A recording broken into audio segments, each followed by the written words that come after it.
Do you remember your first fight? Have you still got the scars from your first fight? Has the other guy still got the scars from your first fight? Or maybe you haven't ever had a fight. We could meet round the back on Sunday. No, we couldn't. We are looking at the names of God. And there's this curious passage in Exodus 17, and at the end of it, Moses gives God a name. Let me read it to you. Exodus 17, verse 8. Then Amalek came and fought with Israel at Rephidim. So Moses says to Joshua, "Choose for us men and go out and fight with Amalek. Tomorrow I will stand on top of the hill with the staff of God in my hand." So Joshua did as Moses told him and fought with Amalek, while Moses, Aaron and Hur went up to the top of the hill. Whenever Moses held up his hand, Israel prevailed, and whenever he lowered his hand, Amalek prevailed. But Moses' hands grew weary, so they took a stone and put it under him, and he sat on it, while Aaron and Hur held up his hands, one on one side, the other on the other side. So his hands were steady until the going down of the sun. And Joshua overwhelmed Amalek and his people with the sword. Then the Lord said to Moses, "Write this as a memorial in a book and recite it in the ears of Joshua, that I will utterly blot out the memory of Amalek from under heaven." And Moses built an altar and called the name of it, "The Lord is my banner." A hand upon the throne of the Lord will have war with Amalek from generation to generation. So this passage is Israel's first fight. If we place this passage in the story, God's people are slaves in Egypt, and God sends Moses to set them free in a series of miraculous events, ending with them crossing the parted sea. God sets his people free and drowns their enemies. And then they get out into the desert and they're like, we've got nothing to eat. So God provides bread for them. And then they're like, we quite like sandwiches. Can we have some meat? So God provides meat for them. And then they're like, we've got nothing to drink. So God provides water for them. They're set free from captivity. They see their enemies drown in the sea while they walk through on dry land. They sing this song of celebration, and then they see God provide food and drink for them. And they must have been thinking, phew, great. We're not slaves. We're safe. We've got food to eat. We've got water to drink. Things are looking up. And then bam, verse 8. Amalek comes out and fights against them. I wonder how they felt. I wonder if they were like, oh man, this is out of the frying pan and into the fire. Have you ever had those seasons in life where, it just keeps coming? Like you lurch from crisis to crisis, from problem to problem. You just get over a health issue and then you've got an issue in your workplace. You just get through that and then there's something kicking off within your family and then you just resolve that and then something, the boiler explodes in your house. It just feels like you're on this constant treadmill of crisis after crisis after crisis. You've seen God do all this amazing stuff, but suddenly it all gets really hard again. It all falls apart again. It can be really disheartening, can't it? It can be really difficult. You can start to think, what is going on? What have I done wrong? Why is it going like this? I wonder what Israel's expectation was. As Moses comes down to them and says, God's setting us free. As Moses is standing before Pharaoh, let my people go. I wonder what they imagined they would be walking into. As they've crossed the sea and they see their enemies drown, I wonder if they thought, finally, we can all relax. God's got us. There's not going to be any issues anymore. And yet so quickly they find themselves in the middle of a fight. They find themselves in the middle of a battle. I wonder what we expect from life. I wonder what we expect from following Jesus. You know, we've found Jesus. He's come and revealed himself to us. We've put our trust in him. He sets us free. He forgives us our sin and shame. We go through the waters of baptism and we experience this brand new life. And then suddenly, well, things don't always go that well, do they? If somebody convinced you to be a Christian because things will go well and easy in your life, man, I hope you've still got the receipt, because you need a refund. Let me deliver you some potentially bad news, but I'll let the Apostle Peter say it. In 1 Peter 4:12, writing to the church, this follower of Jesus says, "Dear friends, do not be surprised at the fiery ordeal that has come on you to test you, as though something strange were happening to you." I love it. Hey friends, don't be surprised that it's tough. Oh, thanks, friend. That's not the kind of greeting from a friend I would want. But you see, Peter's writing to this church and they've found Jesus. They've become Christians. They're following him. But everything is kicking off. They've got trials and oppression and difficulty coming against them. And Peter writes, like, what did you expect? This is what happens when you follow Jesus. I want us to think today about a term that I'm not that comfortable with. I don't like using it, and it makes me feel a little bit embarrassed and squeamish at times, and I'll come back to why that is in a moment. But let's think about spiritual warfare. Spiritual warfare. See, Moses, after the battle, names God, "The Lord is my banner." The Lord is my banner. Well, here's something about a banner, right? Banners denote what side you are on. Don't take it personally. But banners will show what side you are on. In a battlefield, the flag or the banner or the standard, what was the symbol of who you were and who your army was, whose name you were fighting under. It marks you out. I belong to this. I'm fighting for this king. I'm part of this army. I've chosen a side in this battle, and this is the banner that I am following. So Peter writes to these Christians. He says, don't be surprised when things get difficult, when you experience fiery trials. He says, don't be surprised. Then in verse 13, he says, but rejoice, inasmuch as you participate in the sufferings of Christ, so that you may be overjoyed when his glory is revealed. You see, it's not about you. The devil's not attacking you. The spiritual forces of darkness aren't actually out to get you or me. Spoiler alert, we're just not that important. The end of our Bible passage from Exodus today, there's this little phrase. And Moses built an altar and called the name of it, "The Lord is my banner," saying, "A hand upon the throne of the Lord." I think Moses understands something here. Very quickly, they've got to their first fight, and Moses has come to realize, actually, Amalek, they're not raising their hands against us, they're raising it against God. It's not Moses that they've come to fight. It's not Joshua that they're trying to disrupt. It's the purposes of God working out through his people.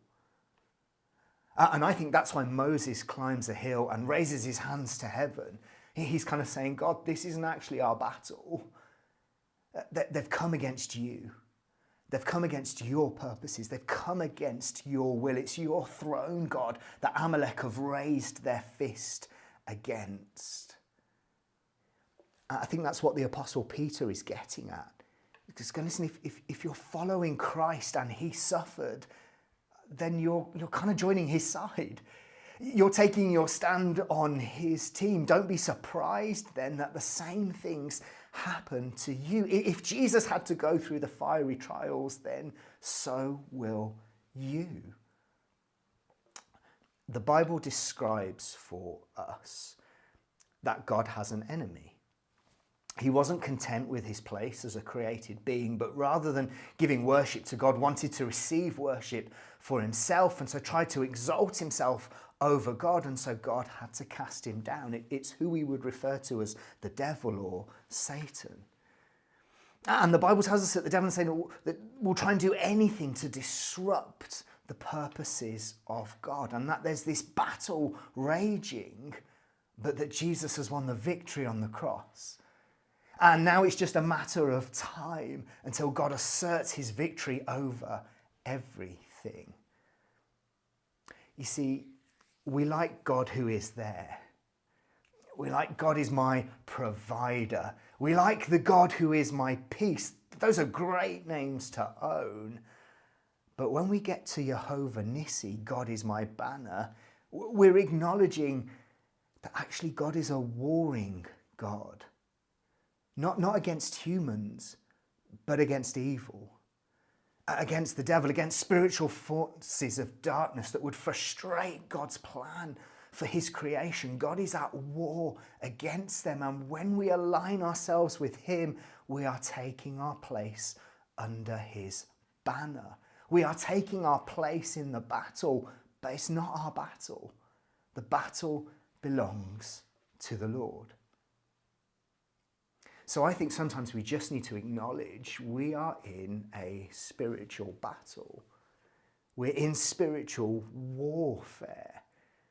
I said I don't like the term, and I guess I don't because I think sometimes we just overuse it.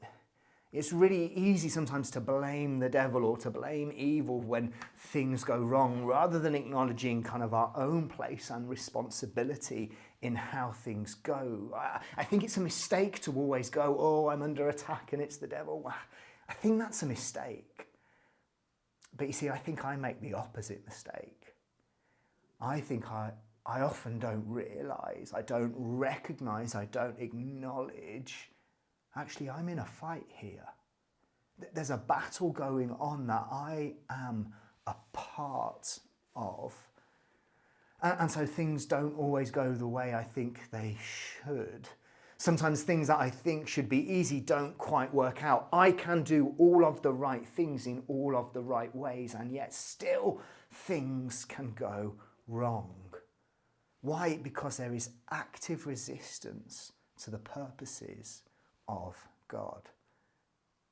Let me read those verses from Peter again, but I'm going to widen it out and throw a few more in there. So from verse 12 to verse 16, dear friends, don't be surprised at the fiery ordeal that has come on you to test you, as though something strange were happening to you, but rejoice, inasmuch as you participate in the sufferings of Christ, so that you may be overjoyed when his glory is revealed.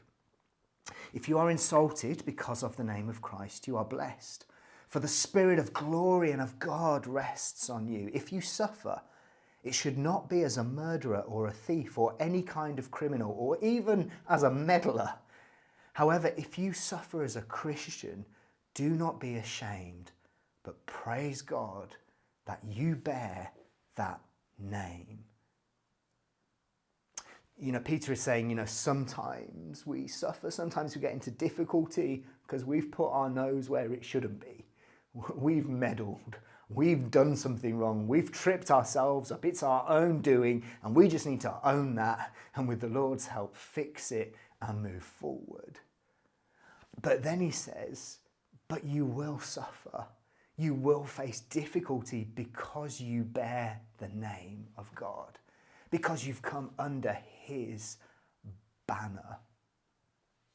Israel comes out of slavery. They hit the wilderness. They think they're going to be free, and immediately they face resistance. And it's a battle. And we will experience the same too. We will face times of difficulty and trial and suffering and battling where we feel like we just can't move forward and catch a break. But Moses knows something. Hey, this isn't my fight.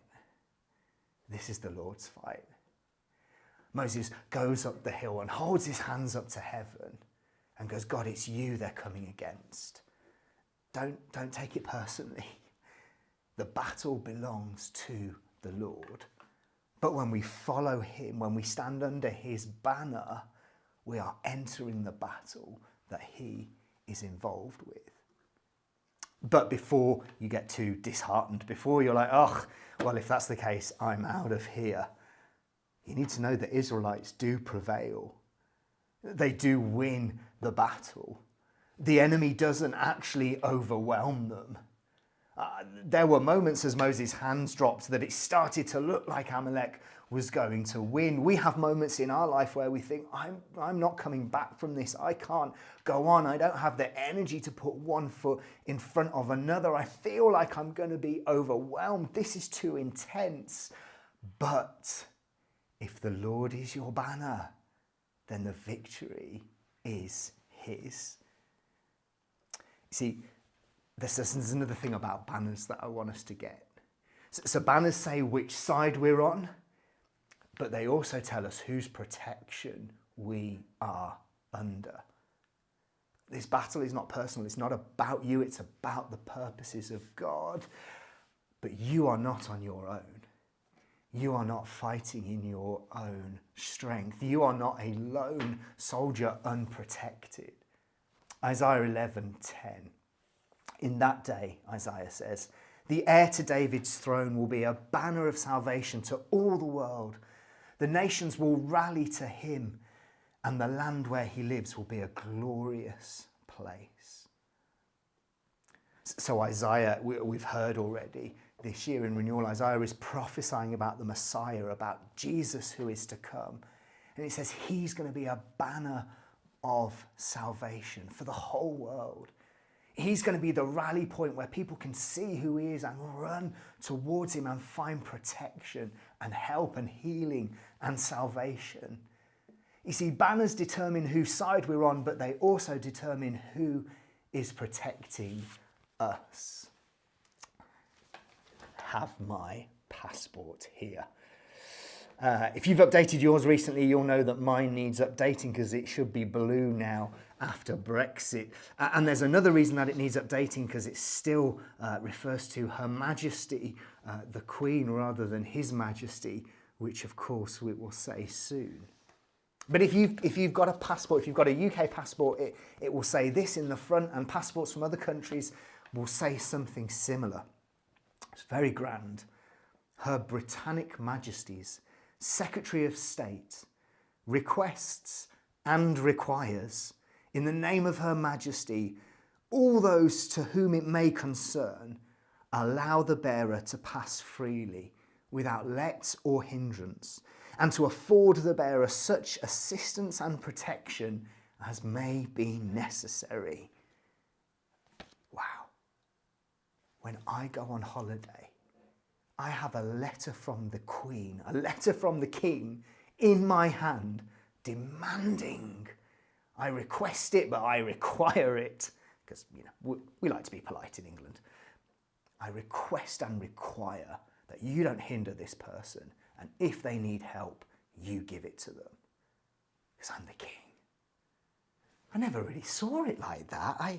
I've got a letter from Her Majesty asking people all around the world to protect and look after me. Why? Because I'm under her rule, his rule.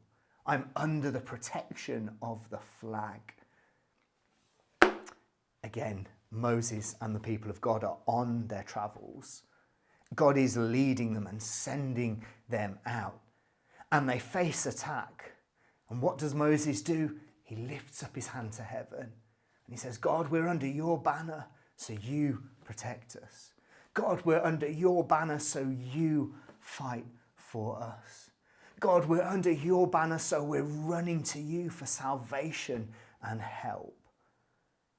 Because Moses understands that when God is our banner, we will face difficulty, suffering, and attack. But when God is our banner, we have the victory. Because his banner is a place for anyone across the nations to run to and find a place of salvation and a glorious place to live. When we celebrate Easter, we celebrate that Jesus was lifted up as our banner. He says this in John 12, 31, 33. Now is the judgment of this world. Now will the ruler of this world be cast out, and I, when I am lifted up from the earth, will draw all people to myself.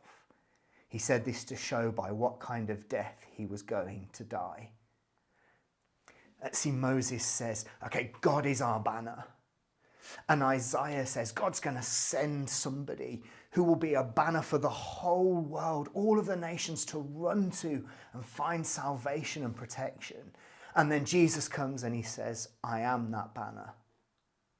And it's my own flesh and blood that will hang up high on the cross so that I can be a banner of protection over you. And as I'm lifted up, the ruler of this world, the one that would come against God and his purposes, will be cast out. He won't have authority anymore. It will be stripped from him. And I will draw all people under me. So, as we know that God has the victory, but that we're going to face times of difficulty and trial when the Lord is our banner, there's a few things I think we can learn from Moses. We need to expect it, but we need to know that actually it's not against us. It's not personal. The battle is the Lord's. Moses goes up the hill and lifts up and goes, God, this is your battle.